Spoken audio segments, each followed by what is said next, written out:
আমরা আপনাদেরকে সেই স্থানটি দেখাতে চাই। আমার পেছনে যে অংশ রয়েছে এখান থেকেই কিন্তু গত গভীর রাতে র্যাব 11-র একটি আভিযানিক দল এখানে ৩ দফায় ৩ দফা চেষ্টার পর কিন্তু গভীর রাতে এখান থেকে ২টি অত্যাধুনিক পিস্তল, একটি খেলনা পিস্তল এবং ৪১ রাউন্ড গুলি উদ্ধার করা হয়েছে। এবং যেই তথ্যের ভিত্তিতে র্যাব 11 এই অভিযান পরিচালনা করেন, সেটি হচ্ছে এই হত্যাকাণ্ডের সাথে যিনি সবচেয়ে বেশি সন্দেহভাজন ফয়সাল করিম মাসুদ, তার শ্যালক মানে তার শ্বশুরবাড়ি কিন্তু এই নরসিংদীর শহরের মধ্যে শাপলা চত্বর এলাকা, এবং সেখান থেকে ফয়সাল করিমের শ্যালক ওয়াহিদ আহমেদ শিপুর দেয়া তথ্যের ভিত্তিতে কিন্তু র্যাব অভিযান পরিচালনা করেন গত রাতে। এবং সেই এর প্রেক্ষিতে কিন্তু এখান থেকেই উদ্ধার করা হয় এই অস্ত্রগুলো।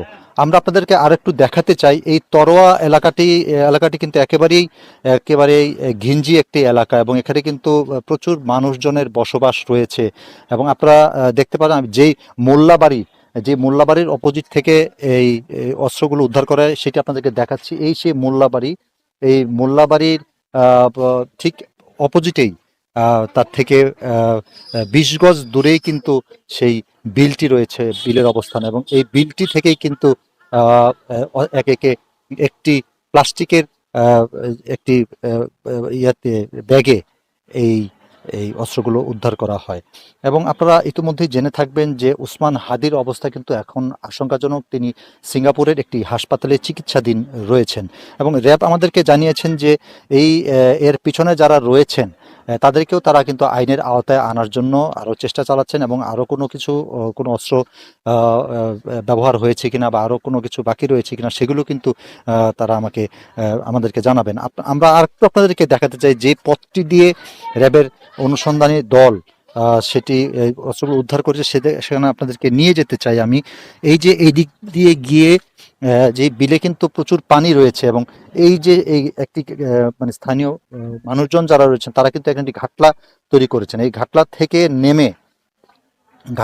নেমে এর ডান পাশ ধরে প্রায় ১০ গজ দূরেই কিন্তু এই অস্ত্রগুলো উদ্ধার করা হয়েছে। আমরা চেষ্টা করবো আপনাদেরকে দেখাতে যে এই যে জায়গাটি থেকে অস্ত্রগুলো উদ্ধার করা হয়। এবং এই যে নরসিংদী থেকে এই হত্যাকাণ্ডে ব্যবহৃত যে অস্ত্র উদ্ধার হয়েছে, তাতে কিন্তু সাধারণ জনমনে ব্যাপক আতঙ্ক, এবং উৎসুক জনতারা কিন্তু আজকে সকাল হতে কিন্তু এই স্থানটিতে ভিড় করছেন, এবং তারা কিন্তু দেখে গেছেন। এবং শহরে একেবারে মধ্যস্থলে এই যে বিলটি রয়েছে, এই বিলের এখান থেকে যে এই অস্ত্র উদ্ধার হয়েছে তাতে কিন্তু অনেকেই হতবাক রয়েছেন।